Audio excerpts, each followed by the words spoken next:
जय मसीह। फेरि पनि म तपाईहरुलाई हाम्रो आजको विश्राम दिनको सेवामा स्वागत गर्न चाहन्छु। र अस्तिको पहिलो हप्तामा नेहेमियाको 3 अध्यायको 10 वटा यरुशलेमको फाटकहरु विषयमा हामीले अध्ययन गरिरहेका थियौं, सुनिरहेका थियौं। र अस्तिको पहिलो सेसनमा हामीले भेरा गेट सिधाइसकेका थियौं, त्यो विषयमा हामीले सुनिसकेका छौं।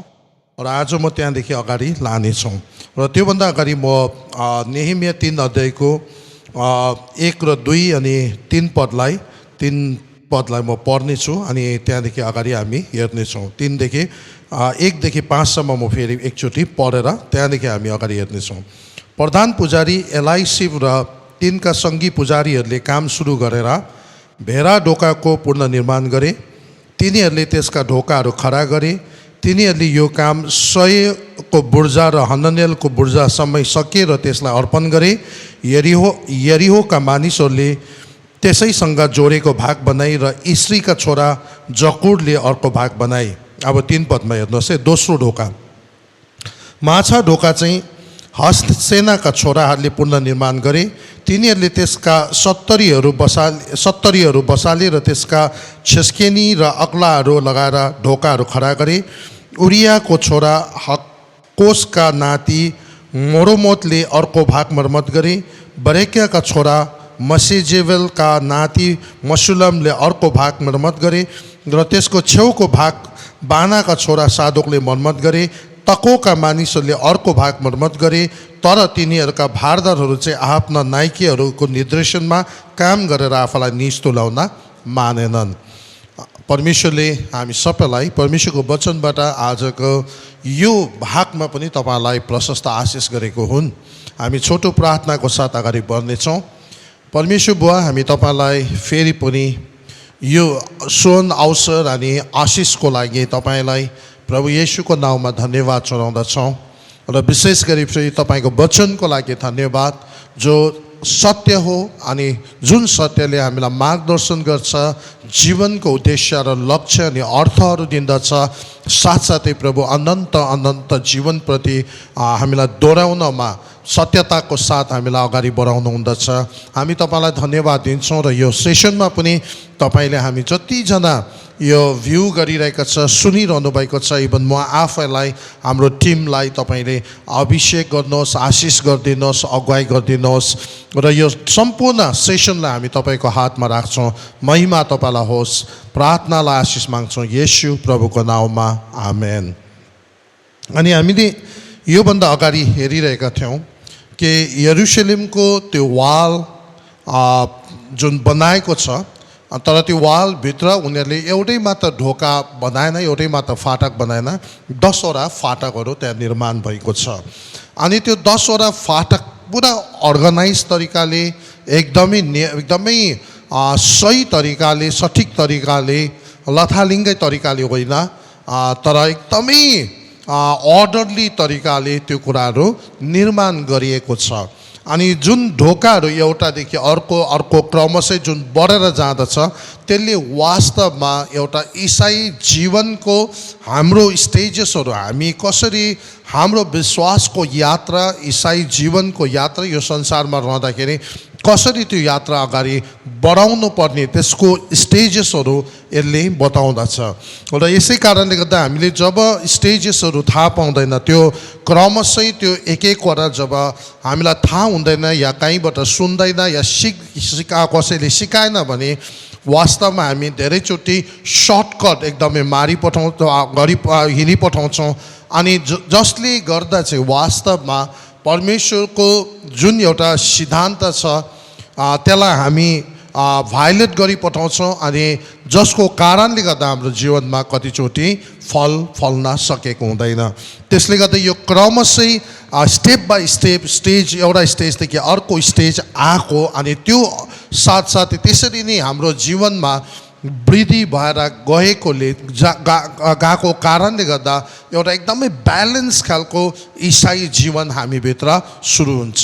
र जब एउटा ब्यालेन्स एकदम सन्तुलित तरिकाले जीवन सुरु हुन्छ, त्यसले चाहिँ वास्तवमा एकदमै अन्तिममा गएर कुनै कुरा पनि एकदमै सही तरिकाले काम गरेर लाने अनि क्ल्यारिटीमा हामीले काम गर्न सकिन्छ स्पष्ट तरिकाले अनि हामी लथालिङ्गै तरिकाले ऱ्यान्डमली तरिकाले काम गरिरहेको हुँदैनौँ र यहाँनिर जुन पहिलो गेट हामीले भेरा गेट भने हामीले हेऱ्यौँ त्यो पनि प्रधान पुजारीद्वारा बनाएको हामीले यहाँनिर 3 अध्यायको 1 पददेखि प्रधान पुजारी एलाइसिब र उनको अरू पुजारीहरूद्वारा चाहिँ त्यो पहिलो गेट पहिलो फाटक चाहिँ तिनीहरूलाई निर्माण गर्न लगाएको छ अनि त्यो गेट चाहिँ के छ भन्दाखेरि अब प्रधान पुजारीलाई बनाउनु लाउनुको अर्थ नि त्यसको पछाडि के हो भन्दाखेरि येशू प्रभु चाहिँ मल्किसेदेक भन्ने जुन प्रधान पुजारी उहाँको अर्डरमा हाम्रो प्रधान पुजारी हुनुहुन्छ उहाँ हाम्रो प्रधान पुजारी परमेश्वर र मानिसको बीचमा सबै कुरा मिडिएसन गर्ने सबै कुरा बताउने सबै कुरा परमेश्वर पिताका पुर्याउने उहाँ हाम्रो प्रधान पुजारी हुनुहुन्छ अनि त्यो ढोका हामीले अस्तिको त्यो खण्डमा हामीले हेरिसकेका छौँ कि त्यो भेरा ढोका जुन छ त्यो चाहिँ ख्रिस्ट येशू प्रभु आफैलाई देखाउँदछ उहाँ चाहिँ त्यो ढोका हो जुन ढोकाबाट तपाईँहरू म पसेपछि हामी परमेश्वरको राज्यभित्र प्रवेश गर्न सक्छौँ परमेश्वरको सन्तान हामी बन्न पुग्छौँ अनि त्यो ढोकादेखि अरूपर अरू कुनै ढोका छैन है त्यही मात्र साँचो ढोका हो जसले चाहिँ तपाईँ र मेरो निम्त सबै कुराहरू गरिदिनु भएको छ यहाँसम्म कि हामीलाई त्यो ढोकाबाट छिर्नका लागि हाम्रो पापको प्रायश्चित हुनुपर्ने पापको ऋण तिर्नुपर्ने अनि त्यो सबै पापको ऋण तिर्ने बाउबाजेदेखि बगेर आएको श्रापहरूलाई नाश गर्ने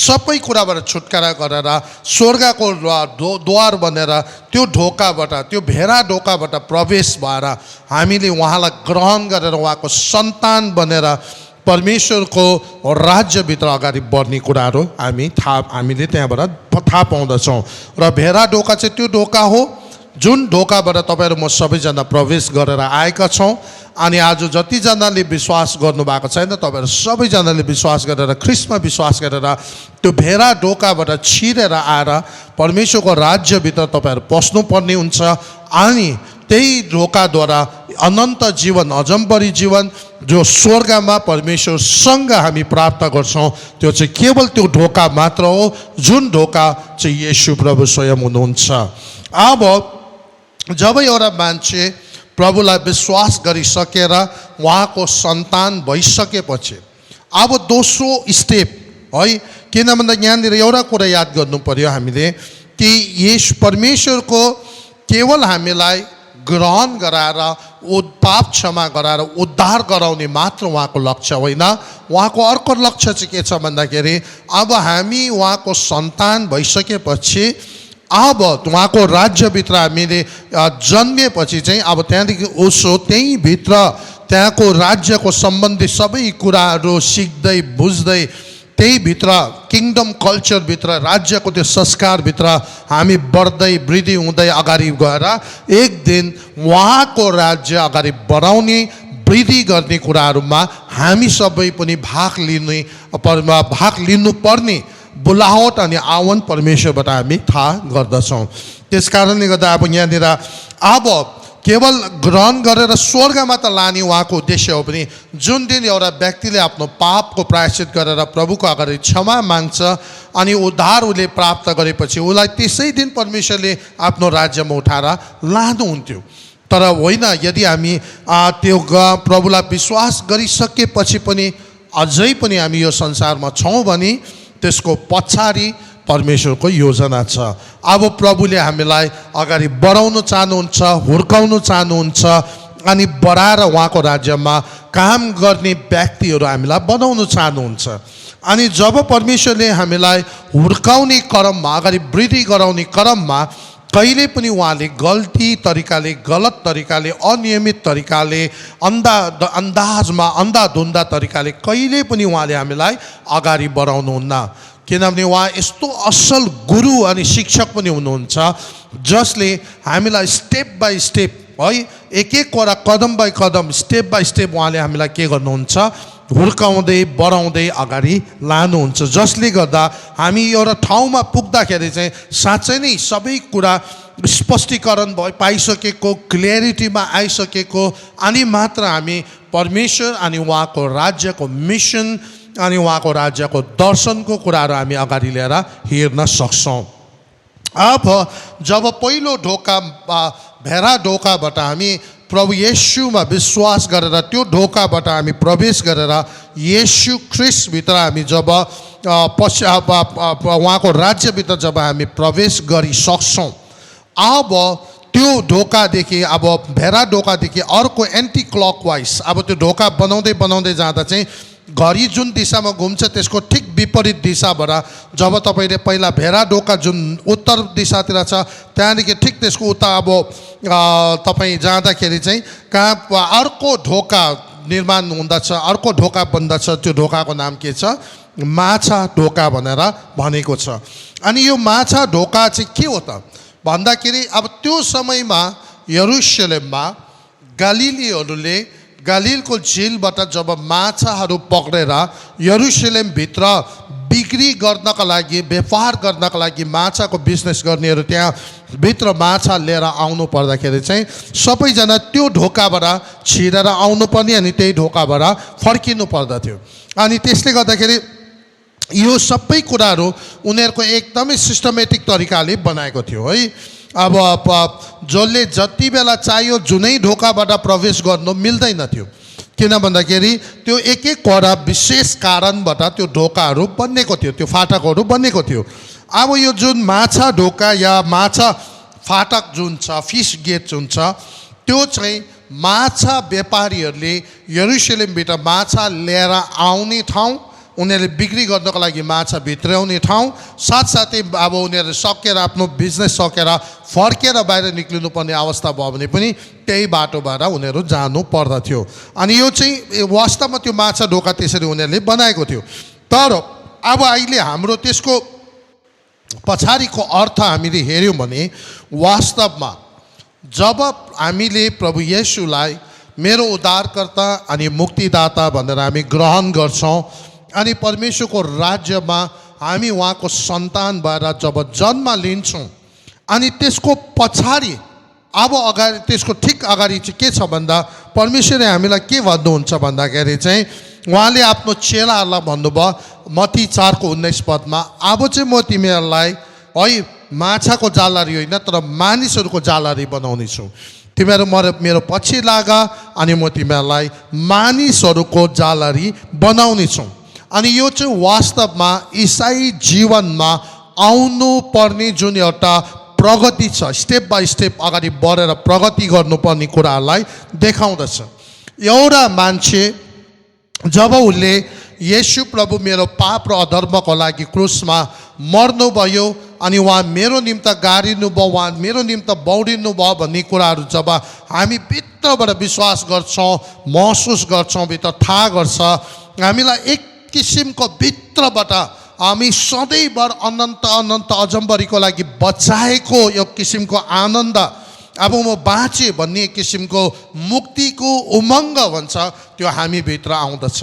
अनि त्यो उमङ्ग यति साह्रो आनन्दित हुन्छ, त्यति साह्रो आनन्दित हुन्छ, त्यति बेला मेरो मनमा म खाँदा बस्दा हिँड्दा जहिले पनि म त्यही कुरा सोच्छु, प्रभु येशू मेरो निम्ति क्रुसमा मर्नुभयो, प्रभु येशू मेरो निम्ति गाडिनुभयो, प्रभु येशू मेरो निम्ति मृत्युबाट बौडी उठ्नुभयो अनि स्वर्ग जानुभयो।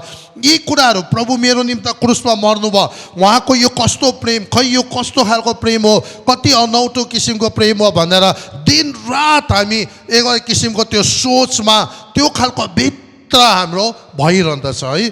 अनि त्यो भित्र एक किसिमको एउटा उमङ्ग पनि हुँदछ कि जुन दिन मैले प्रभुलाई ग्रहण गरेको थिएँ मलाई यस्तो लागेको थियो कि संसारको सबैभन्दा सुखी अनि सबैभन्दा खुसी र आनन्दित व्यक्ति म होला भनेर मैले महसुस गरेको थिएँ। किन भन्दा त्यो मुक्तिको उमङ्ग, आजदेखि उता म अनन्त अनन्त अनन्तको लागि बाँचेँ, मलाई मेरो प्रभुले बचाउनु भयो भन्ने एक किसिमको एउटा निश्चयता आएपछि चाहिँ अब मुक्तिको उमङ्ग आयो। अनि जब एउटा भेडा ढोकाबाट मान्छे भित्र छिरेर प्रभुमा विश्वास गरेर परमेश्वरको राज्यभित्र प्रवेश गरिसकेपछि दोस्रो ढोका हाम्रो जीवनमा जब सुरु हुँदा हाम्रो ढोका, हाम्रो हृदयको ढोका, हाम्रो मनको ढोकाबाट जहिले पनि हामी जो भेट्यो त्यसलाई यो सुनाउन थाल्छौँ, प्रभु मेरो निम्ति मर्नुभएको, प्रभु मेरो निम्ति गाडिनु भयो, प्रभु मेरो निम्ति बौरी उठ्नुभयो, अनि उहाँले मलाई अनन्त जीवन दिनुभएको छ, उहाँले मलाई बचाउनु भएको छ, म अनन्तसम्म बाँचेको छु भन्ने गवाईहरू म दिन थाल्छु। साथसाथै म अरूलाई पनि भन्न थाल्छु, हेर मित्र, हेर आमा बुवा दाजुभाइ दिदीबहिनीहरू, तपाईँले पनि प्रभु येशूलाई ग्रहण गर्नुहोस्, प्रभुलाई विश्वास गर्नुहोस् भनेर हामी भन्न थाल्छौँ। अनि त्यति बेला हामीलाई कसैले केही दिएको कारणले गर्दा, पैसा पाएको कारणले गर्दा, केही त्यो काम जस्तो जब जस्तो आवरली बेसिसमा केही पाउने कारणले गर्दा हामीले त्यो कामहरू गरेको हुँदैन। त्यो चाहिँ एक किसिमको कृतज्ञ धन्यवादी भएर मुक्तिको एउटा उमङ्ग पाएर हामी एकदमै भित्रबाट जोसेर, भित्रबाट आनन्दित भएर, भित्रबाट आफू सुरक्षित महसुस भएको कारणले गर्दा चुप बस्नु नसकेर अरूलाई प्रभुको विषयमा बताउने, गवाई दिने, सुनाउने कामहरू हामी गर्ने गर्छौँ। अनि त्यो चाहिँ वास्तवमा माछा गेट हो। माछा ढोका वास्तवमा माछा भनेको चाहिँ आत्मिकी तरिकाले हो भने यो चाहिँ एउटा आत्मालाई बताउँदछ है। अनि एउटा हराएको आत्मा बचाउने प्रयास। अनि त्यति बेला हामीलाई कस्तो हुन्छ भन्दाखेरि आज मैले मुक्ति पाएँ, मैले उद्धार पाएँ, मैले पापको क्षमा पाएँ, मैले अनन्त जीवन प्राप्त गरेँ, अब म प्रभुमा सधैँभर बाँच्ने भयो भनेपछि अनि त्यो उमङ्ग, त्यो जोस, त्यो खालको आनन्दले मेरो भित्र एक किसिमको एउटा मनसाय, एक किसिमको हृदयमा बोझहरू जाग्न थाल्छ। म जस्तै अरू पनि थुप्रै छ, अनि उनीहरूले पनि यो कुरा थाहा पाउनुपर्छ, अनि उहाँहरूले पनि यो आनन्द, यो निश्चयता, यो उमङ्ग उहाँहरूभित्र पनि आउनुपर्छ भन्ने एक किसिमको बोझ हुन्छ। अनि त्यति बेला हामीलाई के हुन्छ भने मान्छेले चाहे हामीलाई राम्रो सोचोस् या नराम्रो सोचोस् या जेसुकै गरून्, तर म भित्र त्यो भरेर आएकोले गर्दाखेरि हामी जहिले पनि जसलाई भेट्यो प्रभुले मेरो लागि यो गर्नुभयो, प्रभुले मेरो लागि यस्तो गर्नुभयो भनेर हामी भन्न थाल्छौँ। अनि कतिचोटि, धेरैचोटि मान्छेहरूले, बाइबल इतिहासकारहरूले, इभन रिसर्च गर्नेले यो भनेको छ कि करिबन थुप्रैभन्दा थुप्रै नयाँ आत्माहरू चाहिँ है नयाँ 1देखि 5 वर्षभित्रको विश्वासीहरूले चाहिँ बचाएर चाहिँ परमेश्वरको राज्यमा ल्याएको छ भनेर भन्दछ। कतिचोटि के हुन्छ भन्दाखेरि पुरानो हुँदै गएपछि बिस्तारै बिस्तारै त्यो खालको जोस, त्यो खालको उमङ्गहरू हराउँदै गइरहेको हुन्छ है। तर अब भर्खरै प्रभुमा विश्वास गरेको आज 1 वर्ष भयो या 6 महिना भयो या 1.5 वर्ष, हामीभित्र एक किसिमको एउटा जोस, एउटा उमङ्ग हुन्छ। अनि त्यो चाहिँ माछा ढोका। अनि हाम्रो सेवाकाईमा, हाम्रो प्रार्थनामा, हाम्रो दर्शनमा यस्तो ढोका हुनु पर्यो, जुन ढोकाबाट हामी बाहिर परमेश्वरको प्रेम, परमेश्वरको राज्यको निश्चयतापन, आनन्दको कुरा, भविष्यको कुराहरू, महिमित कुराहरू हामी त्यो ढोकाबाट बाहिर मानिसहरूका, संसारका हामी पुर्याउँछौँ। अनि त्यही ढोकाबाट चाहिँ हामी त्यो नबाँचेको आत्माहरूलाई जितेर प्रभुको राज्यभित्र हामी त्यो माछा ढोकाभित्रबाट ती मान्छेहरूलाई हामी लिएर आउँदछौँ। त्यसले गर्दा आफू बाँचेर आफू आशिषित हुनु मात्र चाहिँ हाम्रो लक्ष्य अनि उद्देश्य हुनु हुँदैन।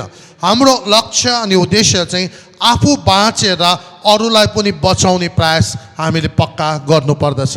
एकजना व्यक्ति जब ऊ चाहिँ एकदमै, उसले कहिले सुसमाचार नसुनेको, कहिले पनि प्रभुको वचन नै नसुनेको मान्छे है, तर अनि उसले त्यसले गर्दा उसको जीवनमा उसलाई गाइड गर्ने मान्छे पनि कोही भएन। एकदमै उसले धेरै क्राइमहरू, धेरै नराम्रो कामहरू उसले उसको जीवनकालमा गरेको कारणले गर्दा उसलाई चाहिँ अन्तिममा गएर फाँसीको सजाय सुनाएको थिएछ। अनि जब फाँसीको सजाय सुनाउने बेलामा उसलाई त्यो झुन्डाउनुभन्दा अगाडि त्यहाँनिर जुन प्रिस्ट छ है, त्यहाँनिर एकजना परमेश्वरको दासलाई बोलाएछ। अनि त्यो दासलाई केही वचनहरू पढेर उसलाई सुनाउने अनि प्रार्थना गर्नका लागि उहाँलाई आह्वान गरेछ। अनि जब यो व्यक्ति, जुन परमेश्वरको दास त्यहाँ आएर परमेश्वरको वचनबाट परमेश्वरले संसारलाई यस्तो प्रेम गर्नुभयो ताकि उहाँले आफ्नो एकमात्र पुत्रलाई दिनुभयो, जो कोही उहाँमाथि विश्वास गर्छ ऊ नाश नहोस् तर अनन्त जीवन पाओस् भनेर उहाँले त्यो कुराहरू परमेश्वरको वचन बताउँदै, प्रचार गर्दै, उसलाई बुझाउँदै गर्दाखेरि त्यति बेला त्यो व्यक्ति जो अब केही क्षणपछि फाँसी हुनेवाला छ उनले चाहिँ त्यो प्रचारक या त्यो जुन परमेश्वरको दासप्रति फर्केर भनेछ, जुन शब्द तपाईँले अहिले पढ्नुभयो के तपाईँलाई साँच्चै नै तपाईँ त्यो जुन तपाईँले पढ्नुभयो मलाई बुझाउनु भयो, तपाईँ आफै चाहिँ त्यो कुरामा विश्वास गर्छ कि गर्दैन भनेर त्यो व्यक्तिले त्यो परमेश्वरको दासलाई सोधेको छ। अनि त्यति बेला त्यो परमेश्वरको दासले बुझेन, अनि किन तिमीले मलाई यस्तो खालको प्रश्न सोधेको भनेर भनेछ। अनि त्यति बेला यसले भनेछ, यदि तिमी भित्र पक्का यो कुरा सत्य हो भनेर विश्वास भएको भए अनि यो पक्का सत्य हो भने कहिले पनि तिमी चुप बस्ने थिएन। मैले जीवनकालभरि यस्तो कुराहरू सुनिनँ अनि मैले कहिले पनि मौका पाएन, तर यदि मैले त्यो कुरा सुनेको भए अनि त्यो कुरा पक्का मलाई विश्वास भएको भए यो यस्तो खतरा, यस्तो गहिरो, यस्तो खतरा, यस्तो अनन्त अनन्त अनन्तसम्म मान्छेलाई आशा दिने कुरा रहेछ। यदि मैले पहिल्यै म गलत कदम जीवनमा गलत कदम र गलत बाटोमा जानुभन्दा अगाडि यो कुरा मैले थाहा पाएको भए म सारा इङ्ल्यान्डभरि है घुँडा टेकेर हुन्छ, रोड डल्लै सिसा र बोतल फुटेको र काँटीहरूको टुक्रा टुक्रा भए तापनि म घुँडा टेक्दै घस्रिँदै रक्तमै भएर खुनै खुन भएर पनि प्रत्येक घर घरमा पसेर म यो सन्देश सुनाउने थिएँ भनेर त्यो व्यक्तिले भनेको छ। भन्नुको बेला उसले भनेको छ यो सन्देश यति साह्रो शक्तिशाली छ अनि परमेश्वरको सन्देश चाहिँ यति साह्रो अनन्त अनन्तसम्म मान्छेलाई जीवन दिने कुरा छ, अनि त्यसले गर्दाखेरि यदि हामी यी कुराहरू पाएर पनि हाम्रो भित्र यो सन्देश बाहिर पठाउने धोका छैन, त्यो खालको जोस छैन, त्यो खालको बोझ छैन, त्यो खालको प्रार्थना छैन, त्यो खालको कुनै पनि मेहनत छैन भने धिक्कार हो भनेर चाहिँ त्यो व्यक्तिले भनिरहेको थियो। अनि त्यस्तै हो, आज हामीलाई प्रभुले परमेश्वर येशूद्वारा उहाँको राज्यभित्र प्रवेश गरिसकेपछि अब दोस्रो चरण चाहिँ हामी के हुनुपर्छ भन्दाखेरि उहाँले हामीमाथि गर्नुभएको अनुग्रह, कृपा, दया सबै मानिसहरूका त्यो जोसमा, त्यो प्रेममा, त्यो एक किसिममा म मात्रै होइन उनीहरूले पनि यो कुरा पाउनुपर्छ। यो कुरा चाहिँ सारा संसारको सुन चाँदी हिरा मोती हरेक कुराभन्दा पनि बहुमूल्य छ, यसको लागि म इभन जीवन दिनुपर्छ भन्ने हैसियतले त्यो खालको समर्पणमा हामी अगाडि बढ्नुपर्छ। र यसले गर्दा यहाँनिर दोस्रो स्टेज यसै के छ, माछा ढोका। माछा ढोका भनेको के हो? अब हामी माछा मार्ने माछा जबमा जालरी होइन, तर अब परमेश्वरको महान काम, परमेश्वरको प्रेम, परमेश्वरको योजना, परमेश्वरको इच्छा, त्यो महिमित भविष्य सबै कुरा लिएर बडो उमङ्ग साथ, आनन्दको साथ, असुरक्षित नभइकन, आफ्नो भविष्यको चिन्ता नगरिकन, फिक्री नगरिकन परमेश्वरको राज्यमा प्रवेश भएको उहाँको सन्तानको हैसियतले पवित्र आत्माको अगुवाई र अभिषेकमा मानिसहरूका येशू प्रभुले संसारको निम्ति गर्नुभएको सबै कुराहरू सुनाउँदै मान्छेलाई बुझाउँदै जाने फाटक र समय अनि स्टेजेसलाई देखाउँदछ। सो यो दोस्रो स्टेज माछा ढोका। माछा ढोका के हो? जहाँबाट हामी मानिसहरूलाई परमेश्वरको राज्यभित्र ल्याउँदछौँ है। अनि त्यो ल्याउनको लागि तपाईँहरू म के गर्छौँ? हामी परमेश्वरको सन्देशलाई सुनाउँछौँ, प्रभुको राज्यको सुसमाचार हामी गर्छौँ। जब हामी पहिलो शताब्दीमा यो पेरितलाई हामी हेऱ्यौँ भने उनीहरूको त्यो ढोका, त्यो माछा ढोका उनीहरूले खतरा निर्माण गरेको थियो। पेरितहरूलाई विरोध गर्ने थुप्रै मान्छेहरू थियो, तर पनि पेरितहरू यो मुक्तिको उमङ्ग, यो सन्देश लिएर उनीहरू कहिले पनि चुप बस्न सकेन। तिनीहरू दिन रात घर घर यहाँसम्म कि प्रायः जस्तोले आफ्नो घर जग्गा जमिन सबै बेचेर एउटै पेरितहरूको पाउमा ल्याएर अनि प्रभुको यो सन्देश सबै जाति र मानिसहरूका टिम उनीहरूको वरिपरि भएको सबैका पुर्याउने उद्देश्य र हेतुले उनीहरूले सबै कुरा समर्पण गरेका हामी देख्छौँ। अनि त्यो चाहिँ ती प्रेरितहरूको पहिलो शताब्दीको प्रेरितहरूको माछा ढोका, अनि जहाँबाट चाहिँ उनीहरूले एकै दिनमा 3000 मान्छेहरू प्रभुमा, अर्को दिन अर्को 1000 गर्दै केही वर्षभित्रमा उनीहरूकोमा सयौँ लाखौँ मान्छेहरू प्रभुको राज्यमा ल्याइसकेको अवस्था तिनीहरूको थियो। अनि यो चाहिँ के हो? एउटा माछा ढोका भएको कारणले गर्दा हाम्रो मिनिस्ट्री, हाम्रो व्यक्तिगत जीवन, हाम्रो सेवाकाईमा केवल हामी भेरा ढोकाबाट मात्र प्रवेश गरेर ती बन्द भएर बस्ने होइन, भेरा ढोकाबाट अगाडि अर्को चाहिँ माछा ढोका पनि हामीभित्र निर्माण भएको हुनुपर्छ। त्यहाँ हामी परमेश्वरको विषयमा मान्छेहरूलाई सुनाउने, हामी 24 घन्टामा मान्नु 12 घन्टा आफ्नो काममा साथीभाइहरूसँग बिताउँदाखेरि एक शब्द पनि प्रभुको विषयमा हामीले उनीहरूलाई भनेन, परमेश्वरको सुसन्देश भनेन, उनीहरूको आत्माको फिक्री गरेन, अनन्त जीवनको कुरै गरेन, संसारिक तौरमा मात्रै हामी बाँच्यौँ भने निश्चय पनि हामीभित्र त्यो माछा ढोका निर्माण भएको छैन। तर प्रभुले भन्नुहुन्छ आफ्नो चेलाहरूलाई, मौका आऊ, अब मेरो पछि लागा, म तिमीहरूलाई मानिसहरूको जालरी बनाउने छौँ। त्यसले गर्दा अब हामीलाई एकदमै हामी टेस्टिमोनी दिन थाल्छौँ, प्रभुको विषयमा गवाही दिन थाल्छौँ, प्रभुको विषयमा मान्छेहरूलाई हामी के गर्न थाल्छौँ, बताउन थाल्छौँ। अब तेस्रो गेट, जब एउटा व्यक्तिको जीवनमा प्रभु येशूलाई विश्वास गरेर त्यो भेरा ढोकाबाट भित्र छिरेर परमेश्वरको राज्यभित्र प्रवेश गरिसक्यो, अब त्यहाँदेखि त्यो मुक्तिको उमङ्गले गर्दा उसले मानिसहरूको बिचमा गवाही, सुसमाचार, एकदम जीवन जिएर देखाएर, प्रेम देखाएर काम गर्न थाल्ने भइसक्यो।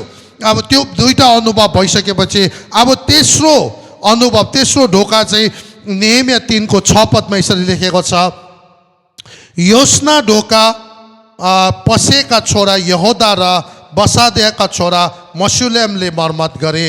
यो जुन यसना ढोका, या जहाँनिर इभन अङ्ग्रेजी बाइबलमा ओल्ड गेट पनि भन्छ, पुरानो फाटक, पुरानो ढोका या यसना ढोका।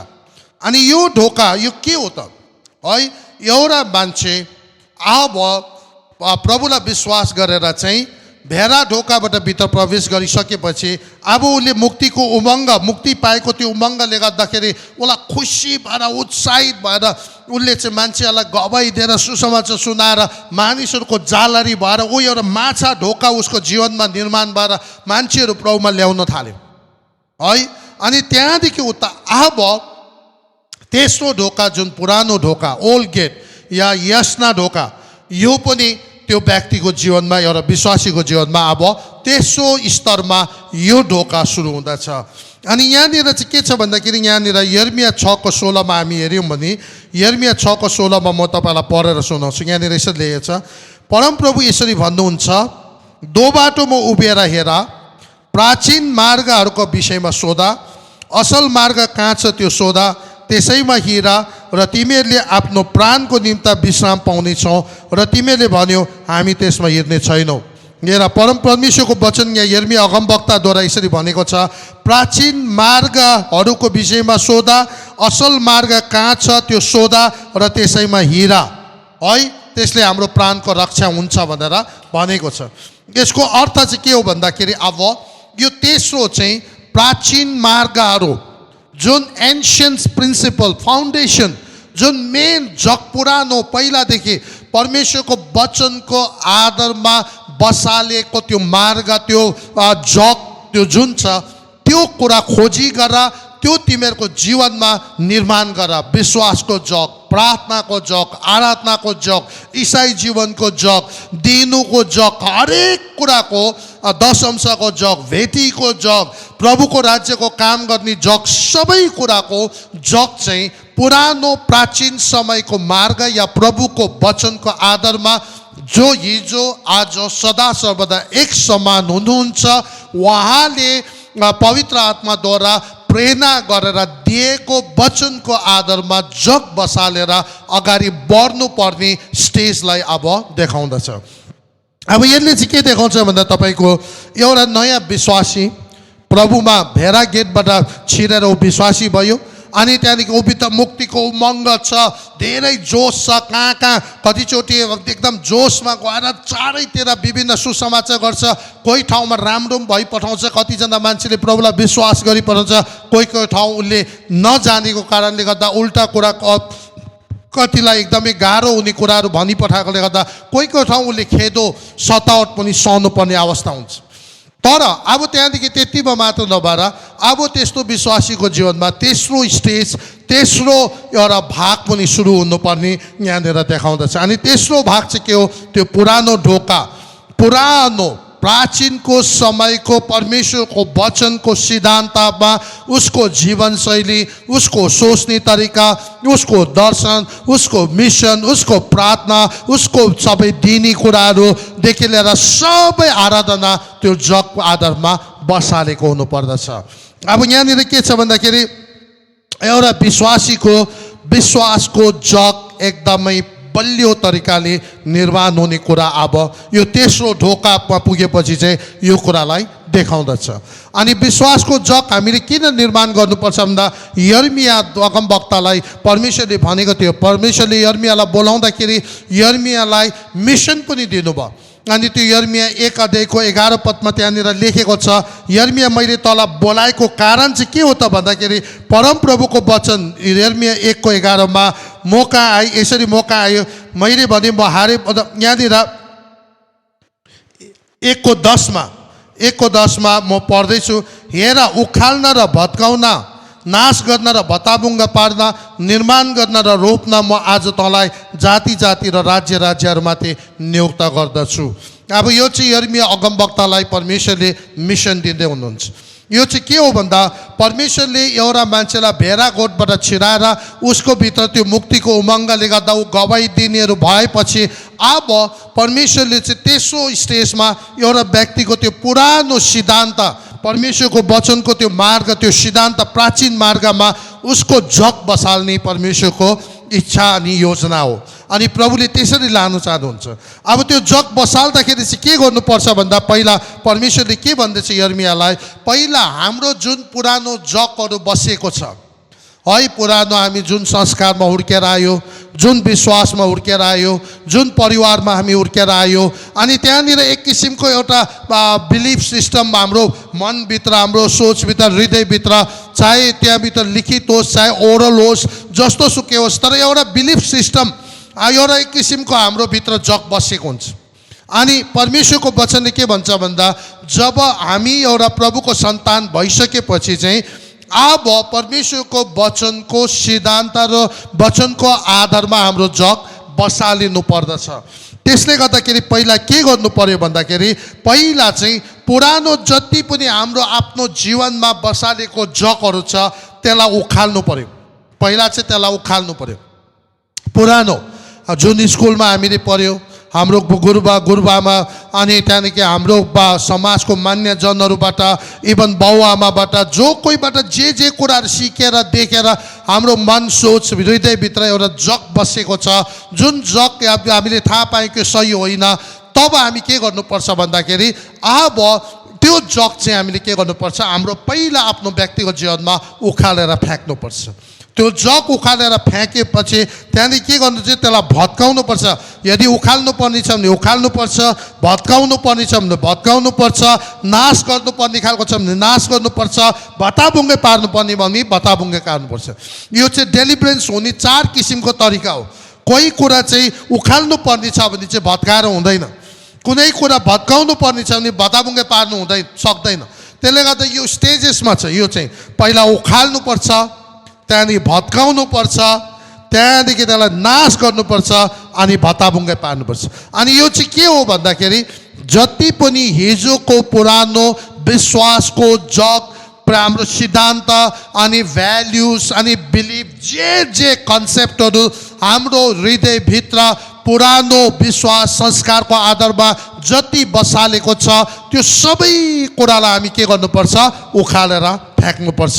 अनि जब त्यो कुराहरू उखालेर भत्काएर नाश गरेर भताभुङ्गे पारिसकेपछि अब जब हामीले त्यो प्राचीनको मार्ग जुन चाहिँ परमेश्वरको वचन, जो सत्य हिजो आज सदा सर्वदा एक नाश, अल्फा र ओमेगा, पवित्र आत्मा परमेश्वरबाट प्रकाश गरेर पठाएको त्यो वचन, त्यसलाई चाहिँ अब हामीले के गर्नुपर्छ भन्दा अब नयाँ गरेर रोपेर निर्माण गर्नुपर्छ। हाम्रो जीवनमा फेरि त्यो कुराहरू रोपेर त्यसलाई हाम्रो जीवनको सबै सोच, विचार, आस्था, हरेक दर्शन, हाम्रो मिसन, त्यहाँ मैले भने चाहिँ प्रार्थना, दियाई, आराधना, हरेक कुराहरू चाहिँ अब हामी त्यसरी सही तरिकाले परमेश्वरको वचनको आधारमा रोपेर निर्माण गरेर बढाएर लानु पर्दछ है।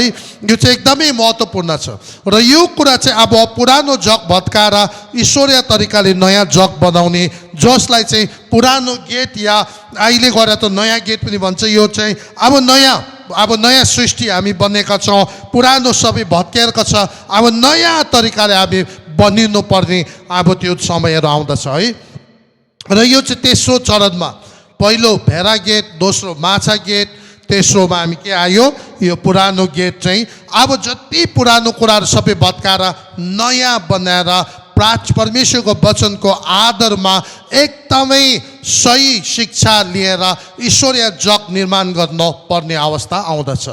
अनि यही कुराहरू तपाईँ र हामीले इभन यो चाहिँ एउटा व्यक्तिगत हिसाबले हिँड्दाखेरि त्यसरी हामीले लिनुपर्छ भने अब हामी सेवक भएर, पास्टर या अगुवा भएर जब हामी सेवाकाई गर्छौँ तब हामीले के गर्नु पर्यो भन्दा एउटा नयाँ व्यक्ति प्रभुमा आएपछि जब भित्र मुक्तिको उमङ्ग आएर ऊ जोसेर चारतिर प्रभुको सुसमाचारहरू गर्न थाल्छ, हो त्यति बेला तपाईँ त भयङ्कर खतरा, तपाईँ जस्तो अरू कोही पनि छैन, तपाईँ त एकदम हाम्रो चर्चमा सबैभन्दा आत्मिकी व्यक्ति भनेर फुर्काएर एकदमै अगाडि त्यसैमा बढाएर रहनु होइन, तर त्यसरी नफुर्काइकन अब तेस्रो चरणमा त्यस्तो व्यक्तिहरू जो आज मुक्तिको उमङ्गले बस्नु नसकेर चारैतिर प्रचार गरिन्छ, गाडीमा हिँड्दा पनि गाडीमा प्रचार गरिरहेको छ, जहाँ जहाँ पुग्दा पनि प्रचार गरिरहेको छ, गवाई दिइरहेको छ, आत्माहरू बचाइरहेको हुन्छ, त्यस्तो व्यक्तिहरूको जब हामी देख्छौँ अब त्यो अब उसले जानेछ, उसले सिकेछ, अब यसैलाई अगाडि बढ्नु दिनुपर्छ भनेर छोड्नु मिल्दैन। अब के गर्नुपर्छ, तेस्रोमा चाहिँ हामीले जो अगुवा छ हामीले उनीहरूभित्रको एउटा विश्वासको जग अनि परमेश्वरको वचनको आदरमा हामीले बनाएर बसाएर लानु पर्दछ। हामीले विशेष गरी विश्वासको जग बसाल्ने कुराहरू हेऱ्यौँ भने हिब्रू 6:1 र 2 पदमा त्यहाँनिर लेखेको छ कि कसरी यो पुरानो कुराहरू भत्काएर नयाँ विश्वासको जग एउटा मान्छेको भित्र कसरी बसाल्ने, त्यो चाहिँ कति बेला बसाल्ने भन्दा जब भेडा गेटबाट छिरेर विश्वासी भयो अनि ऊ चारतिर मुक्तिको उमङ्ग भएको कारणले गर्दा प्रभुको सन्देश चारैतिर प्रचार गर्दै अगाडि हिँड्न थाल्यो, त्यहाँदेखि त्यत्तिकै उसलाई नछोडिदिएर अब चाहिँ उसलाई एकदमै दरिलो बनाउनको लागि यो विश्वासको जग उनीहरूलाई हिब्रू 6:1 र 2 पद चाहिँ एकदमै राम्रो तरिकाले बुझाएर सम्झाएर अगाडि लानुपर्ने हामी देख्दछौँ। अनि यहाँनिर हिब्रू 6:1 र 2 पदमा के भनेको छ भन्दा खास गरी पहिलो त्यहाँ 6 विषयहरू शिक्षा दिनुपर्ने, जुन शिक्षाद्वारा चाहिँ एउटा मान्छेको त्यो गेट दरिलो बनिन्छ, त्यो विश्वासको गेट अब उनीहरूको दरिलो भएर आउँछ। यहाँ के भनेको छ भन्दाखेरि मृत्युतिर लैजाने कामबाट पश्चाताप है, मृत्युतिर लैजाने कामबाट पश्चाताप। अब यो कुरा हामीलाई थाहा छ, मृत्युतिर लाने काम भनेको चाहिँ आफू खुसी गर्ने कामहरू, आफूलाई जति बेला मन पर्यो गर्यो, मन नपर्यो गरेन, जे मन लाग्यो त्यही गरी, कहिले परमेश्वरलाई सोधेन, अगुवाई मागेन, उहाँको वचनमा कन्सल्ट गरेन, आफूलाई जे मन पर्यो आफू खुसी जब गर्नु थाल्छ त्यो सबै किसिमको कामहरू परमेश्वरलाई नसोधिकन, परमेश्वरको वचनको आदर बिना आफू खुसी, आफूलाई जे मन पर्यो त्यही गरेको सबै कुराहरू परमेश्वरको वचनले भन्छ त्यो मृत्यु कार्य हो, त्यो मृत्युतिर लाने काम हो। अनि त्यस्तो मृत्युतिर लाने कामबाट हामीलाई पश्चाताप गर्न सिकाउनु पर्यो। भनेपछि अब प्रभुमा विश्वास गरिसकेपछि उमङ्ग आयो भन्दैमा अब जे पायो त्यही गर्ने होइन, परमेश्वरको आत्माको अधीनमा रहेर काम गर्न हामीले सिकाउनु पर्यो। मृत्युतिर लाने, हिजो जस्तै आफूलाई जे मन पर्यो आफू खुसी, सबै निर्णय आफै गर्ने, सबै कुरा आफैले रोज्ने, आफ्नै तरिकाले चलाउने कामहरू होइन। अब त्यो सबै आफ्नै तरिकाले गर्यो भने मृत्यु कार्य हुन्छ। त्यसले गर्दाखेरि अब के भन्छ भन्दाखेरि अब त्यो सबै कुराबाट पश्चाताप गरेर के गर्नु पर्यो, अब त्यो मान्छेको जब उसले जे पनि काम गर्छ, अब दोस्रोमा के भनेको छ, परमेश्वरप्रतिको विश्वास। अब उसले चाहिँ परमेश्वरमाथि विश्वास गर्न थाल्नु पर्यो, अगुवाई परमेश्वरसँग माग्नु पर्यो, मार्गदर्शन परमेश्वरको वचनबाट माग्नु पर्यो, पवित्र आत्मा परमेश्वरसँग समय बिताउनु पर्यो। अनि त परमेश्वर, यो हडसन टेलरले भनेको जस्तै परमेश्वरको काम चाहिँ आफ्नो जस्तै राम्रो सोच विचारले तर मानवीय तरिकाले गर्यो भने कहिले पनि हुँदैन भनेको छ। तर उहाँले के भनेको छ, परमेश्वरको तरिका चाहिँ परमेश्वरको काम चाहिँ परमेश्वरकै तरिकाले उहाँले बताएको बाटो र तरिका अनुसार उहाँको समयमा गर्यो भने चाहिँ निश्चय फल आउँछ भनेर भनेको छ। अनि यसले गर्दाखेरि चाहिँ हामीले जीवनकालभरि सेवा गर्यौँ तर अन्धाधुन्दामा परमेश्वरको अगुवाई बिना उहाँलाई नसोधिकन एक किसिमको हाम्रो भित्रको जो जोसको आधारमा मात्र मुक्तिको उमङ्ग लिएर मात्र गरेको छ भने त्यो मृत्यु कार्य हुन जानु सक्छ। त्यसले गर्दा 40-50 वर्ष सेवाकै पछि अन्तिममा साँच्चै नै त्यो अनन्तसम्म रहने फल हामीमा केही लागेन, पाएन। किनभने कोरिन्थीको पुस्तकमा प्रेरित पौलले भन्दछ, पहिलो कोरिन्थी 3 अध्यायतिर त्यहाँ के भन्दछ भने हाम्रो कामको अन्तिमको दिनहरूमा जाँच हुन्छ, त्यसलाई आगोमा जाँचिन्छ अनि हामीले मृत्यु कार्यहरू गरेको छ। आफू खुसी सेवा त सेवा गरेको भन्दा मैले सोचेको छु, तर आफू खुसी गरेको छ भने परमेश्वरको वचनले भन्छ जब त्यसलाई आगोमा जाँचिन्छ त्यो सबै डराइन्छ। तर जुन काम चाहिँ पवित्र आत्माको अगुवाईद्वारा हामीले गरेको हुन्छ त्यो कामहरू चाहिँ आगोमा अब जाँच्दाखेरि पनि त्यो डरेर जाँदैन, त्यो अनन्तसम्म रहेर अनन्त फल फल्ने बनेर जाँदछ। त्यसले गर्दाखेरि चाहिँ अब के हुन्छ, अब विश्वास परमेश्वरप्रति गरेर हिजो जस्तो आफू खुसी गर्न छोडेर अब विश्वास परमेश्वरमा राखेर दोस्रो कदम यहाँनिर के भनेको छ त्यो खालको जग बसाल्नु पर्यो। अनि तेस्रोमा विभिन्न किसिमको बप्तिस्माहरूको कुरा यहाँनिर बताएको छ। अनि विभिन्न बप्तिस्माको सिद्धान्तमा हामी कतिचोटि चारवटा बप्तिस्माको विषय कुरा गर्छौँ। पहिलो बप्तिस्मा भनेको ख्रिस्टको शरीरमा बप्तिस्मा लिनु भनेको प्रभु येशूद्वारा विश्वास गरेर त्यो भेडा ढोकाबाट छिरेर परमेश्वरको सन्तान र परिवारमा जन्म लिनु चाहिँ पहिला म परमेश्वरको त्यो राज्यभित्र मिसेको या त्यहाँभित्र प्रवेश गरेको देखाउँदछ। त्यहाँदेखि जब एउटा परिवारमा जन्म लिएपछि म बिस्तारै बढ्दै हुर्किँदै एक दिन एउटा म जिम्मेवार लिन सक्ने जवान भएर अब म केही न केही जवाबदारी भएर केही काम गर्छु, आफ्नो लागि म बस्दिनँ, आफ्नो लागि म मर्छु, प्रभुको लागि म जिउँछु भनेर एउटा जिम्मा लिने पक्का जवाबदेही भएर काम गर्छु भन्ने एउटा एक किसिमको स्टेजेस आउँछ जसलाई चाहिँ हामी पानीको बप्तिस्मा भन्छौँ है। अनि जब पानीको बप्तिस्मा लिइसकेपछि अब त्यहाँदेखि त्यो मान्छेले अब म प्रभुको काम गर्छु भनेर निक्लेर आएको हुन्छ। तर प्रभुको काम गर्छु भनेर निक्लेर आएकोले मात्र हुँदैन, अब के हुनु पर्यो, तयार पनि हुनु पर्यो। अनि त्यसले गर्दाखेरि तेस्रो बप्तिस्मा मत्ती 3:11 भन्दा छ आगोको बप्तिस्मा।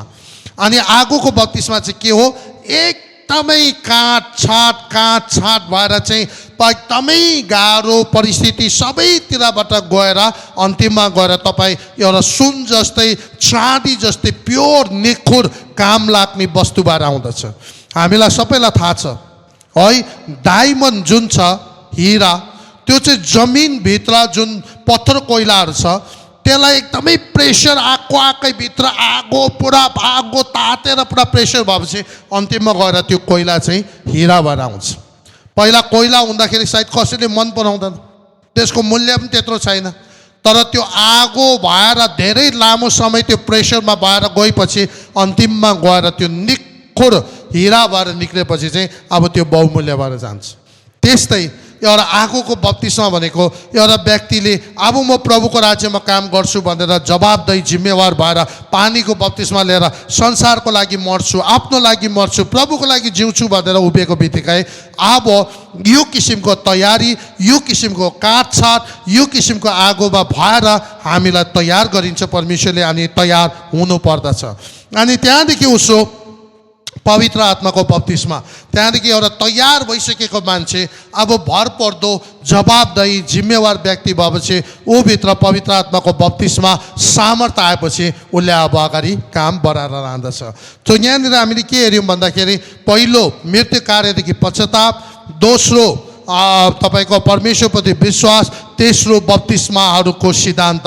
र बप्तिस्माहरूको सिद्धान्तमा पहिलो ख्रिस्टको शरीरमा बप्तिस्मा भनेको चाहिँ एउटा लोकल चर्चमा तपाईँहरू म जन्म लिएर परमेश्वरको ठुलो यो युनिभर्सल विश्वव्यापी मण्डलीसँग हामी गाभेको हुन्छ। र यो पहिलो कुरा चाहिँ हामीले याद गर्नु पर्यो, जुन मण्डलीमा तपाईँ जन्म लिनुहुन्छ त्यो चाहिँ यस्तो हो, जुन परिवारमा तपाईँ जन्म लिनुभयो, छोरा भएर जन्मियो या छोरी भएर जन्मियो त्यो हामीले छानेर जन्मेको होइन।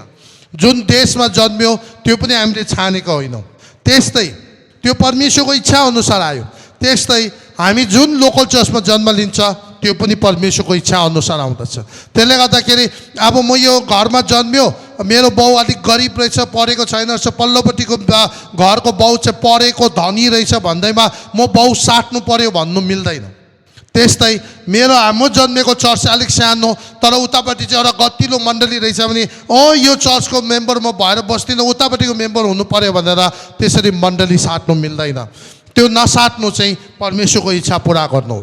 त्यसरी अब त्यसैमा हुर्केर जवाबदेही भएर त्यसैमा काटछाट भएर बनेर त्यसैमा रहेर पवित्र आत्माको अभिषेक भएर ऊद्वारा काम लिएर प्रभुले त्यो मण्डली ठुलो बनाएर लानुहुन्छ। अनि त्यसरी नै चौथो चाहिँ हात राख्ने सेवाकाई भनेको छ। अनि हाम्रो संस्कारमा आफूभन्दा ठुलो मान्छेले सानोहरूलाई हात राखेर आशीर्वाद दिनेछ।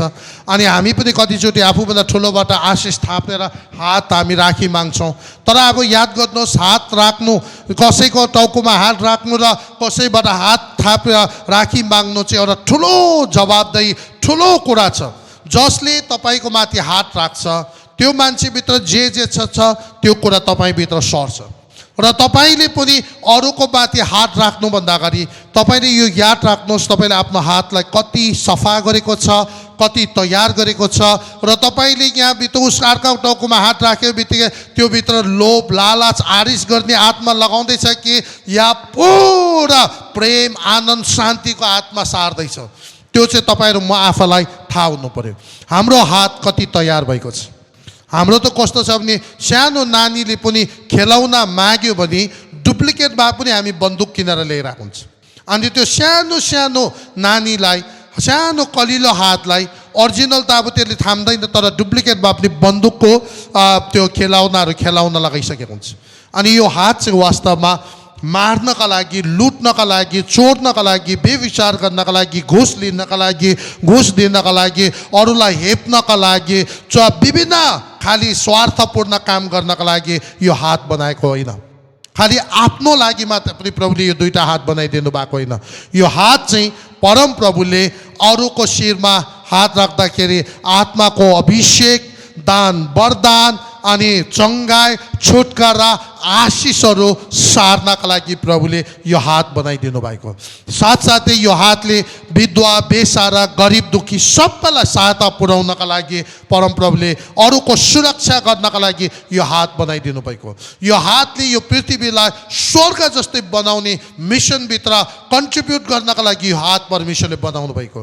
त्यसले गर्दा अब हामीले भन्नु सक्नु पर्यो, प्रभु यो हात आजदेखि उता तपाईँ पिता, पुत्र, पवित्र आत्माको नाउँमा मत्ती 1:28 पदको लागि मेरो तरिकाबाट लोकली म जे गर्न सक्छु त्यसको लागि म समर्पण गर्छु भनेर त्यो जगहरू हो। त्यो चाहिँ अब पुरानो भत्काएर नयाँ जग निर्माण गर्दा यसरी जग निर्माण गर्नु पर्यो। मृत्यु कार्यबाट पश्चाताप गर्ने, आफू खुसी नजिउने, परमेश्वरमा भरोसा गर्ने, बप्तिस्माको विभिन्न सिद्धान्तबाट जाने, अनि हात राख्ने सेवाकाई चौथो। अनि 5 र 6 चाहिँ के छ भन्दा अब पुनरुत्थान अनि अन्तिम न्यायको विषयमा भनेको छ। अब यो चाहिँ के छ भन्दाखेरि अहिलेको यो जति पनि 4वटा चाहिँ वर्तमान हामीले जीवन जिइरहेको कुराहरू हामीले हेर्दैछौँ भने अब यो दुईटा चाहिँ पुनरुत्थान र अन्तिम न्याय चाहिँ भविष्यको कुराहरू। अनि भविष्यको कुरा पनि प्रभुले हामीलाई यस कारणले थाहा गराउन चाहनुहुन्छ किनभने हामी सुरक्षित हुन सकौँ, हामीभित्र एउटा महिमित आशा होस्, हामीले किन दुःख गर्दैछ, किन बलिदान गर्दैछ, त्यसको खास एक किसिमको स्रोत प्रेरणा पाओस् भनेर परमप्रभुले हामीलाई भविष्यको कुराहरू पनि सबै जानकारी दिनुभएको छ। अब भविष्यको कुराहरू अब यो लामो विषय हो। पुनरुत्थान भनेको तपाईँको दानियलको पुस्तकमा लेखिएको छ धार्मिक पुनरुत्थान र अधार्मिक पुनरुत्थान। धार्मिकहरूको पुनरुत्थान 1000 साल अगाडि हुन्छ, त्यहाँदेखि अधार्मिकहरूको पुनरुत्थान 1000 साल पछि हुन्छ। धार्मिकहरूको पुनरुत्थान चाहिँ प्रभुसँग ऱ्याप्चरमा जानका लागि विश्वासीहरूको पुनरुत्थान, अनि माथि गएर मुकुट थापेर फेरि दोस्रो आगमनमा फर्केर आएर 1000 साल राज्य गर्नका लागि पुनरुत्थान हुन्छ भनेको छ। तर अधार्मिक पुनरुत्थान चाहिँ अन्तिमको त्यो सेतो सिंहासनको न्यायको अगाडि जब नरक पठाउनुभन्दा अगाडि त्यहाँ सबै अविश्वासीहरूको पनि शरीर यहाँ माटोमा गाडेको छ भने पनि त्यसलाई पनि परमेश्वरले फेरि के गर्नुहुन्छ, पानीले लगेको छ, माटोले लगेको छ, आगोले लगेको छ भने सबैलाई प्रभुले के गराउनुहुन्छ, बिउताउनुहुन्छ। फेरि आफ्नो शक्तिद्वारा त्यो व्यक्तिलाई फेरि पुनरुत्थान गराएर उहाँको सेतो सिंहासनको अगाडि उहाँले के गराउनुहुन्छ, उभाएर हिसाब लिनुहुन्छ। अनि आज जतिजनाले प्रभुको विश्वास सन्देश सुनेको छ अनि विश्वास गरेन, अनि त्यति बेला आज मरेर गए पनि प्रभुले एक दिन त्यो उठाउनुहुन्छ, उठाइसकेर उहाँको सिंहासनको अगाडि उभाएर उहाँले सोध्नुहुन्छ, तिमीले किन विश्वास गरेन? अनि त्यति बेला हामीसँग केही उत्तर हुँदैन, अनि त्यो बेला परमेश्वरले इन्साफ गर्छ। तिमीले यतिचोटि सुसमाचार सुन्यौ, अब तिमी आफैले आफ्नो खुसीले तिम्रै आफ्नो भित्रबाट तिमीले विश्वास गरेनौ, त्यस कारणले गर्दा तिमी नरक जानुपर्छ भनेर उहाँले इन्साफ गर्नुहुन्छ। अनि यो चाहिँ याद गर्नु होला, हामीले कतिचोटि यसरी सोच्छ, अब न्याय अन्तिम न्याय छ नि, यो सुप्रिम कोर्टको न्याय सबैभन्दा ठुलो न्याय होइन, इन्टरनेसनल कोर्ट अफ जस्टिसको न्याय सबैभन्दा ठुलो न्याय होइन। सबैभन्दा ठुलो न्याय त ख्रीष्ट येशूको सिंहासनको अगाडि अनि सेतो सिंहासनको अगाडि हुँदछ। अनि त्यो न्याय विशेष गरी ख्रीष्ट येशूको सिंहासनको अगाडि न्याय चाहिँ विश्वासीहरूको न्याय हो। त्यो न्याय चाहिँ कस्तो मुकुट पाउने, के पाउने भन्ने मात्र हो, त्यो चाहिँ स्वर्ग नरक जानुको लागि होइन। तर अन्तिममा सेतो सिंहासनको न्यायले चाहिँ नरकमा पठाउँदछ। जसको नाम जीवनको पुस्तकमा छैन तिनीहरू नरक जानु पर्दछ। त्यसले गर्दा हामीले यति बेला सोच्ला, मरेर गएपछि कसले देखेको छ र, अब मरेपछि दुःखै लुक्यो सक्यो भनेर हामी सोच्छौँ। तर परमेश्वरको वचनले भन्दैन। परमेश्वरको वचनले के भन्छ भन्दा सबै मानिसहरूको एकचोटि मृत्यु हुन्छ, त्यहाँदेखि इन्साफ हुन्छ।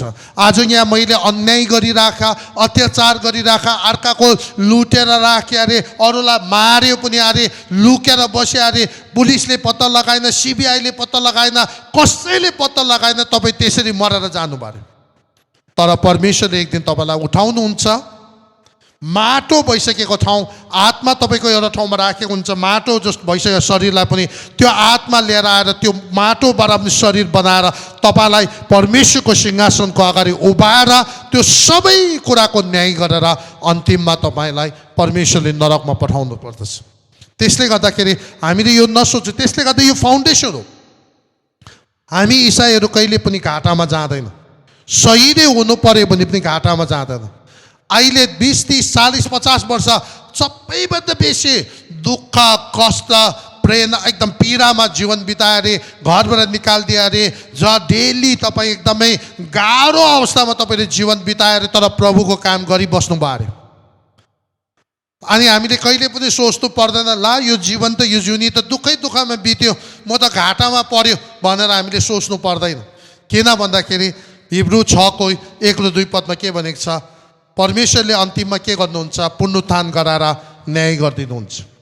अनि त्यो न्यायमा चाहिँ जसले प्रभुको लागि आज संसारमा सुख भोगेन होला, आफ्नो सबै छाक काटेर प्रभुको काममा दियो होला, अरूले हेला गर्यो होला, समाजले थुक्यो होला, तपाईँलाई कुनै पनि संसारिक मोसमस्तीमा तपाईँले टाइम पाउनु भएन होला, तर तपाईँको जो जुनी दुखी अरूले देखे तापनि तर तपाईँ आशिषित जीवन जिएर व्यतीत गर्नुभएको हामी प्रमाणित हुन्छ। कारण किन भन्दा अन्तिममा जब अन्तिमको दिनमा प्रभुले तपाईँलाई पुनरुत्थान गराउनुहुन्छ, हजारौँ लाखौँ करोडौँ सन्तगण र स्वर्गदूतहरूको अगाडि तपाईँ विश्वासीले त्यसरी दुःख कष्ट गरेर जीवन व्यतीत गरेर जानुभएको छ भने अन्तिममा अरबौँ स्वर्गदूत र सन्तगणहरूको बिचमा राजाहरूको राजा, प्रभुका प्रभु येशू ख्रीष्ट आफ्नो सिंहासनबाट उठेर त्यत्रो जनाको बिचबाट तपाईँको नाम काटेर सम्मान गर्नको लागि उहाँको सिंहासनको अगाडि बोलाउनुहुन्छ। फल्ना फल्ना फल्ना छोरा छोरी, तैँले मेरो लागि सबै कुरा गरिस्, संसारमा बस्दा अरूले हेर्दा तैँले सबैभन्दा दुखिया जीवन बितायो भनेर तैँले अरूले सोचे, यहाँसम्म कि अन्तिममा त शहीद पनि भयो, तर तेरो कहिले पनि त नुकसानमा परेको छैन। मान्छेले चाहे दुखी सोचोस्, जेसुकै सोचोस्, तर आज म तिमीलाई यहाँबाट पुनरुत्थान गराएर यो महिमित शरीर दिएर आज यो लाखौँ करोडौँ सन्तगण र स्वर्गदूतहरूको बिचमा म यो मुकुट तिम्रो शिरमा पहिराएर मसँग राज्य गर्नका लागि म सँगसँगै यहाँ अगाडिमा एउटा छेउमा सिटमा मसँगै तँलाई आसन ग्रहण गर्नका लागि म तँलाई अगाडि बोलाउँदैछु भनेर जब तपाईँले मेरो नाम आउँछ अनि तपाईँलाई स्वर्गदूतले स्कटिङ गर्दै तपाईँ अगाडि जानुहुन्छ, त्यति बेला तपाईँ सोच्नुहोस्, कल्पना गर्नुहोस् तपाईँलाई कस्तो हुन्छ होला। कहिले पनि इसाई घाटामा जाँदैन, शहीद भयो भने पनि घाटामा जाँदैन। अहिलेको लागि मान्छेले सोच्ला ए यसलाई मैले मारेँ, यसले साह्रै दुखिया जीवन जियो, तर पुनरुत्थानको दिन प्रभुले पुनरुत्थान गराउनुहुन्छ। ख्रीष्टको सिंहासनको अगाडि करोडौँ स्वर्गदूत र सन्तगणहरूको बिचमा स्वर्ग पृथ्वी गुन्जिने गरी थप्पडीको साथ, थप्पडको क्ल्यापिङको साथ तपाईँलाई सम्मान गर्ने हुन्छ। अनि त्यो दिन तपाईँ ख्रीष्टसँग राज्य गर्नका लागि प्रभुले अधिकार दिनुहुन्छ। अब सोच्नुहोस्, हामी घाटामा जान्छ, हामी घाटामा जाँदैन। तर यो चाहिँ पुरानो गेट, फाउन्डेसन। एउटा विश्वासीलाई है मण्डलीमा जन्मेपछि मण्डली फेर्नु हुँदैन भन्ने कुराहरू आफू खुसी काम गर्नु हुँदैन, भरोसा प्रभुमा राख्नुपर्छ। अनि यसरी खारिनुपर्छ, आत्माले भरेर चाहिँ एकदम काम गर्नुपर्छ। हातहरू तयार गरेर मिनिस्ट्रीको लागि दिने, अभिषेक गर्ने अनि अरूको सुरक्षा गर्ने कुराहरूमा हामी जब प्रभुको हातमा दिन्छौँ, तब परमेश्वरले के भन्छ, हे तैँले यो सबै कामहरू गरिस् भने, यहाँ संसारमा तैँले सबै यो काम गर्दै तैँले आफूलाई जिएन भने पनि अन्तिममा एक दिन तेरो पुनरुत्थान म गर्छु अनि तँलाई न्याय गरेर शिरमा मुकुट पहिराएर म तँलाई सम्मान गर्छु भनेर परमेश्वरले भन्नुहुन्छ। अनि यो चाहिँ जग निर्माण गरेको। एउटा विश्वासीको जीवनमा जब यसरी जग निर्माण भएपछि त्यो विश्वासीलाई संसारको सबै कुरा टेम्पोरेरी लाग्न थाल्छ। संसारको कुनै माइने अर्थ हुँदैन, तर उसले अनन्त अनन्तको भ्याल्युको कुराहरू मात्र गर्न थाल्छ। उसले लगानी गरोस्, बिजनेस गरोस्, काम गरोस्, प्रार्थना गरोस्, जेसुकै गरोस्, कमाओस्, तर अन्तिममा उसले अनन्तसम्म रहने लगानीभित्र उसले लाउन थाल्छ। एकजना पास्टर बाउ हुनुहुन्थ्यो, मिसनरी हुनुहुन्थ्यो। उहाँसँग म केही साल शिलङमा म हुँदाखेरि उहाँसँग मैले सेवा गर्ने मौका पाएको थियो। अन्तिममा उहाँ प्रभुमा यहीँ शिलङमै उठ्नुभयो। तर उहाँ चाहिँ एउटा रोयल ब्रिटिस एयरफोर्सको पाइलट अफिसर हुनुहुन्थ्यो। अनि एकदमै अब पाइलट अफिसर हुनुको लागि उहाँले भन्नुहुन्थ्यो जिउ कस्तो फिट हुनुपर्ने, कति अब त्यसको अब क्राइटेरियाहरू थुप्रो, धेरै इक्जाम्सहरू पास गरेर मात्रै सेलेक्ट भएर आउनुपर्ने। उहाँ ट्रेनिङ सकेर एकदम एयरफोर्स पाइलट अफिसर भइसकेको छ। तर पछि गएर उहाँलाई जब प्रभुमा विश्वास गर्यो, भेरा गेटबाट छिर्यो, मुक्तिको उमङ्ग आयो, त्यहाँदेखि उहाँलाई यो फाउन्डेसन बसाइदियोस्। यो खालको पुरानो यो गेट भत्काएर नयाँ गेट बनाएर एकदम फाउन्डेसन जब उहाँभित्र बसेपछि उहाँले सोचेछ यो रोयल एयरफोर्स त केही पनि होइन रहेछ, यहाँको पाइलट अफिसर त केही पनि होइन, बरु म त राजाहरूको राजा प्रभुको सेवामा पो लाग्नु पर्यो। उहाँले आफूलाई सबै त्यो काम क्विट गर्नुभयो, छोड्नु भएछ। अनि अन्तिममा उहाँ फिलिपिन्स आउनुभयो, मिसनरीबाट त्यहाँ काम गर्नुभयो। फेरि फिलिपिन्सबाट उहाँ इन्डिया आउनुभयो अनि केही साल उहाँ हामीसँग भएर पनि शिलङमा सेवामा काम गर्नुभयो। तर त्यति बेला उहाँले विवाह पनि गर्नुभएको थिएन। उहाँको प्रभुमा उठ्ने बेलामा 72 वर्ष जस्तो उमेर पुगेको थियो। उहाँले विवाह गर्नुभएको थिएन। अनि मैले एकपल्ट हामीले सोध्यौँ, तपाईँले किन विवाह गर्नु भएन? तपाईँलाई मिसन फिल्डमा सहयोगी सहकर्मीहरूको खाँचो पर्दामा पक्का हुन्थ्यो, किन तपाईँलाई सहायता हुन्थ्यो त भन्दाखेरि उहाँले भन्नुभयो होइन सोनाम, म चाहिँ प्रभुसँग यति साह्रो गहिरो लभमा फँसेछु कि मलाई अर्को कोही व्यक्तिसँग लभ गर्नुपर्छ भने अनि कसरी मलाई गर्नुपर्छ भनेर कहिले पनि मलाई सोच आएन। भन्दै नभन्दै जब एक दिन चाहिँ मलाई महसुस गरेँ होइन मलाई एकजना सहकर्मी त चाहियो भनेर थाहा पाउँदा त उहाँले भन्दै 60 वर्ष पुगिसकेको छ। अब 60 पुगेर के बिहा गर्नु, त्यो त ढिलो भइसक्यो। त्यति बेलासम्म चाहिँ उहाँ यति साह्रो म्याडली इन लभ विथ जिजस, प्रभुसँग यति गहिरो प्रेममा डुबिसक्नु भएको थियो, उहाँलाई अर्को प्रेमको कुनै आवश्यकता उहाँले भन्नुभयो मलाई लागेन। अनि उहाँ परमेश्वरको काममा निपुण भएर अन्तिममा उहाँ एक्लो सिङ्गल तर मिसनरी भएर प्रभुको काममा उहाँले बिताउनु भयो।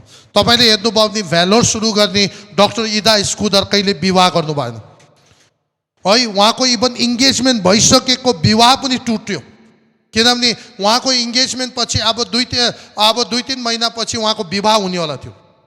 उहाँको बुवा चाहिँ विभिन्न गरिब राष्ट्रहरूमा मेडिकल टिम लिएर 2 हप्ताको लागि 3 हप्ताको लागि सहयोग गर्न क्याम्पिङहरू गर्न जाने। अनि त्यसरी एकचोटि अब छोरीको इङ्गेजमेन्ट भइसक्यो, 2-3 महिनापछि विवाह हुनेवाला छ। त्यही गरी चाहिँ बाउले आफ्नो टिम लिएर इन्डियाको त्यति बेलाको मद्रास अहिलेको चेन्नईतिर आउनुपर्ने थिएछ। त्यति बेला बुवाले भनेछ छोरी अब तिम्रो त विवाह हुन आँट्यो, अब बिहा भइसकेपछि त अब तिम्रो मौका हुँदैन। अब म इन्डिया जाँदैछु, यदि चाहन्छौ भने मसँग 2 हप्ताको लागि जान सक्छौँ भनेपछि छोरीले भनेछ हुन्छ बुवा म जान्छु। अनि जब यहाँनिर आयो, यहाँ आउँदाखेरि मेडिकल क्याम्प लाउँदा 2 हप्ता बस्दाखेरि उहाँले के देख्यो भन्दा 2 हप्ताभित्रमा 3 जना दिदी बहिनीहरू डेलिभरी नानी बच्चा डेलिभरी गरिरहेको बेलामा त्यतिकै मृत्यु भएछ। अनि त्यति बेला उहाँले सोचेछ ती 2 हप्तामा 3 जना यसरी मृत्यु हुँदैछ भने वर्षमा कतिजना हुन्छ? को उभिने यसको लागि? यो ग्यापमा को उभिने? कसले सहयोग गर्ने? कसले यसलाई अब बचाउने, यो कुराको लागि केही रोकथाम गर्ने कोसिस गर्ने? अनि उसले यसो विचार गरी अब कोही छैन, सरकार पनि गर्नेवाला छैन, त्यस्तो मान्छे पनि कोही निक्लिनेवाला छैन। अनि उसले आफैले भनेछ प्रभु म यो ग्यापमा उभिन चाहन्छु। अनि उसले आफूलाई सरेन्डर गरेछ।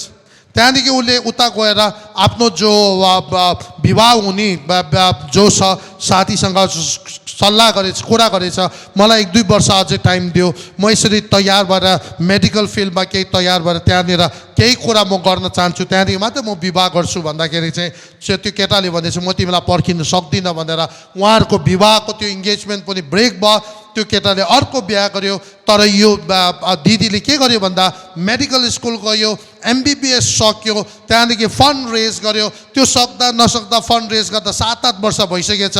त्यहाँदेखि उहाँ भ्यालोर भन्ने ठाउँमा आयो, सानो डिस्पेन्सरी खोल्यो। 2 वर्षभित्रमा सयौं आमा दिदी बहिनीको ज्यान बचायो।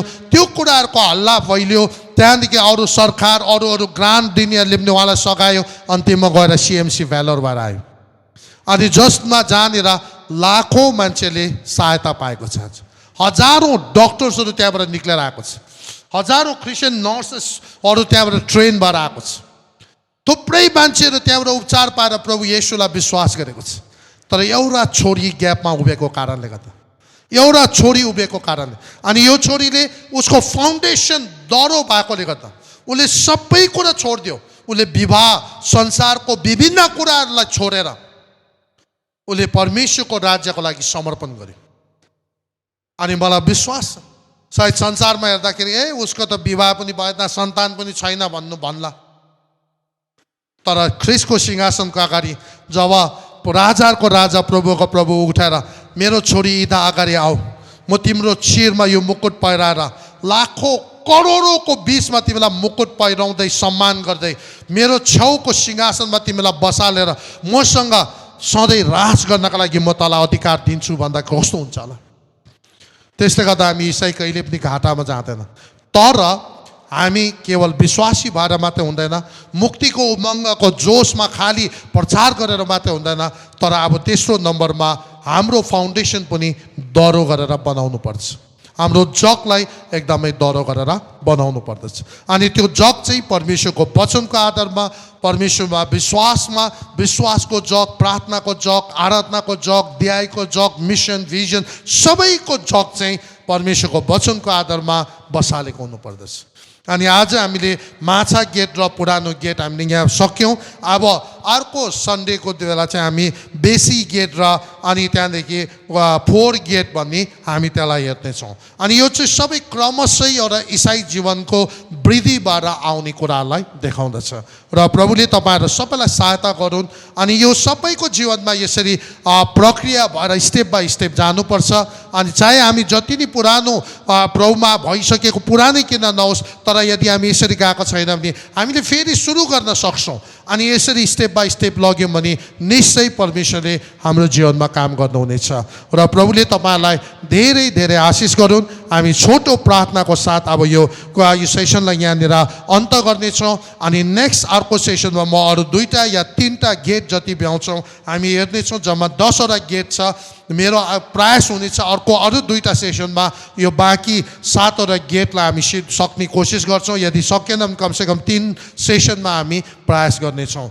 प्रभुले तबसम्म तपाईँलाई सुरक्षित राखौँ। अनि यो वचनहरूद्वारा प्रभुले तपाईँहरूको जीवनमा आशिष दिउन्, उन्नति ल्याउन्, अनि प्रभुको नजिक ल्याउँ, अनि परमेश्वरको राज्यमा फल फल्ने बन्न सकेको होस्। आउनुहोस् हामी छोटो प्रार्थनाको साथ आजको सेसनलाई अन्त गर्नेछौँ।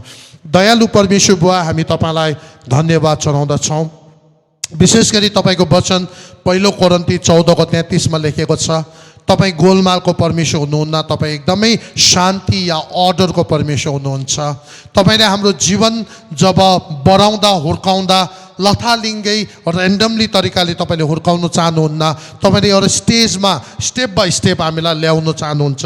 किनभने तपाईँको चाहना छ हामी जतिजना छौँ सबैको जीवनमा फल फलोस् र अनन्तसम्म त्यो रहने फल हाम्रो जीवनबाट फलेर तपाईँलाई महिमा पुग्न सकेकोस् भनेर तपाईँको चाहना छ। प्रभु, जसरी यो ढोकाहरू नेहेमियाको समयमा 10वटा जुन फाटकहरू बनेको छ त्यहाँबाट हामीले सिकिरहेका छौँ। भेडा ढोका हामीले छिर्यौँ, त्यहाँदेखि माछा ढोका सुसमाचार प्रचार र गवाईको जीवनको साथसाथ अब पुरा जग विश्वासको जग वचनको आधारमा ईश्वरीय जग निर्माण गर्नु कुराहरू हामीले सिक्यौँ। अब प्रभु रहने दिनहरूमा बाँकी 7वटा ढोकाबाट पनि हामीसँग बातचित गर्नुहोस्। जतिजनाले यो मेसेजहरू सुनिरहेको छ उहाँहरूलाई इम्पावर भएकोस्, अगाडि एकदमै इक्विप हुन सकेकोस्, आशिष हुन सकेकोस् र तपाईँमा बढ्न सकेकोस् हामी प्रार्थना गर्छौँ। धन्यवाद प्रभु यो समयको लागि, तपाईँले मलाई सहायता गर्नुभएको लागि धन्यवाद, हाम्रो टिमहरूलाई सहायता गर्नुभएको लागि धन्यवाद, इक्विपमेन्टहरू जुटाउनु भएको लागि धन्यवाद। बाँकी अझै रहेको जति कुराहरू छ त्यो पनि हामी तपाईँमा भरोसा र विश्वास राख्दै सबै कुरा तपाईँको हातमा दिँदै प्रभुलाई धन्यवाद चढाउँदै प्रार्थनालाई आशिष माग्छौँ येशू प्रभुको नाउँमा, आमेन। परमेश्वरले तपाईँलाई धेरै धेरै आशिष गरून्। अनि हामी अझै अगाडि अब 2-3 आइतबार विश्राम दिनमा हामी यो कुरालाई कन्टिन्यू गर्छौँ।